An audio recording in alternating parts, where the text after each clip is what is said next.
Salut à tous, c'est MB et aujourd'hui, donc pour ma première vidéo sur la chaîne, je voudrais vous expliquer ce que c'est que le mode SaaS.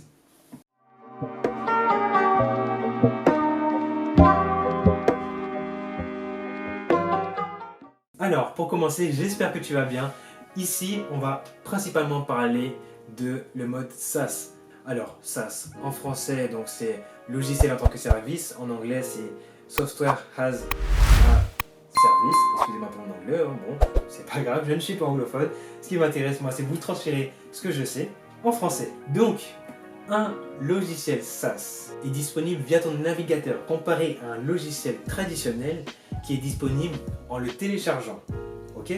Donc principalement c'est ça la différence entre un logiciel SaaS et un logiciel traditionnel. Le logiciel traditionnel tu es obligé de télécharger, or que le logiciel SaaS tu l'as directement sur internet. Il suffit juste d'une connexion internet pour utiliser le logiciel SaaS. Et tu peux l'utiliser de n'importe quel support. Par exemple, on va prendre le cas de Netflix. Et oui, Netflix est un logiciel SaaS, donc c'est une application que vous utilisez énormément. Tu peux l'utiliser sur ton mobile, ta télé, sur ta tablette, ton PC.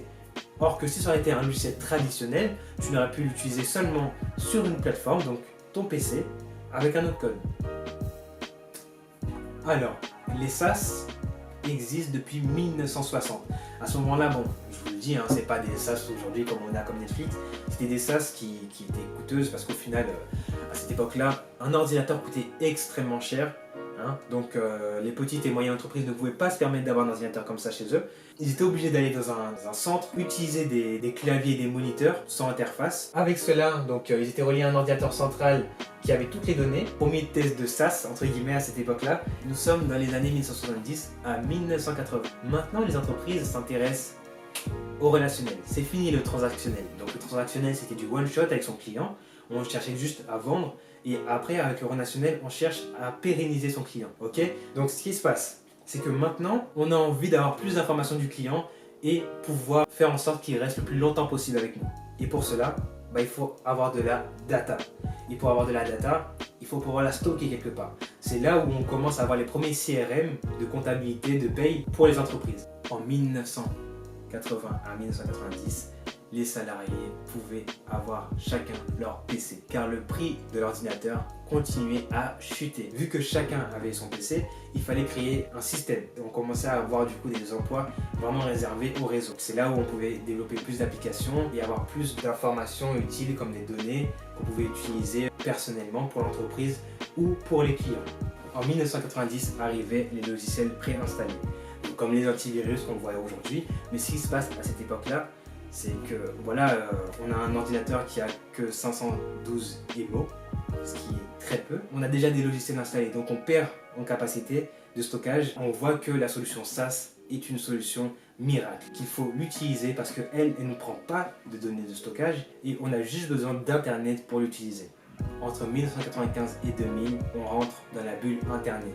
Et à cette époque-là, les SaaS montent en puissance. Énormément de SaaS sont créés pendant cette époque-là, ou d'entreprises sont créées pendant cette époque-là, et ils sont devenus des SaaS aujourd'hui.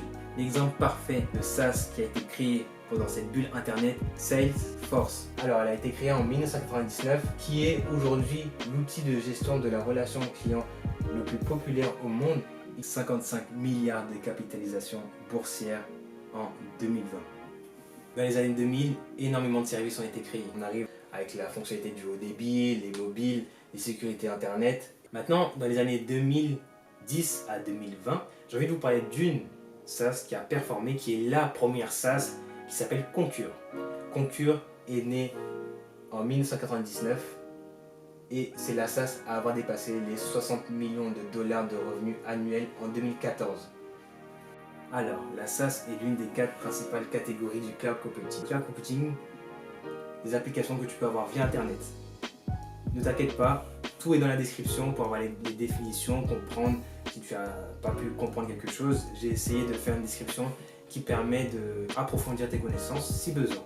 Il y a 4 catégories dans le cloud computing. Les SaaS, les logiciels en tant que service, les infrastructures en tant que service, les plateformes en tant que service et les bureaux en tant que service, donc les desktops en tant que service. Il y en a 2 autres qui sont un peu moins connus, c'est les mobile backend en tant que service et les manage software en tant que service. Ne t'inquiète pas, toutes ces informations-là, tu les as du coup dans la description. Aujourd'hui, il y y a de plus en plus de SaaS. Ok, et ce qui se passe, c'est que dans les années à venir, ça va encore augmenter. Voici un graphe qui a été fait avant la crise du Covid-19. Enfin, la crise. On n'est pas encore fini, elle n'est pas encore finie au moment où je tourne cette vidéo.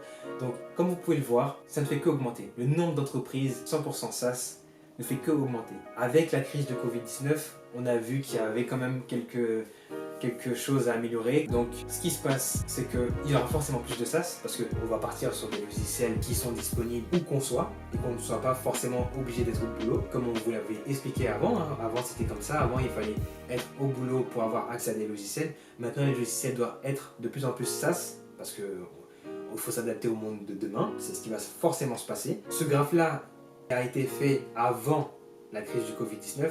Donc j'imagine que les nombres d'entreprises qui vont être 100% SaaS vont augmenter. Donc voilà pourquoi il faut investir dans une SaaS ou en faire une. Ça devient même très important parce que voilà, dans les années à venir, c'est forcément obligatoire que les entreprises passent au mode SaaS. Voilà, je peux vous donner quelques exemples comme Microsoft, Netflix, Spotify, Airbnb, Uber, WhatsApp et plein d'autres encore. Et voilà, j'imagine que même vous n'étiez même pas au courant que ces applications étaient en mode SaaS.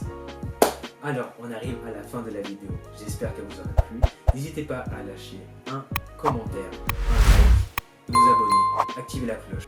N'hésitez pas à dire dans les commentaires si vous voulez une vidéo pour une SaaS particulière. C'était tout pour moi et à bientôt.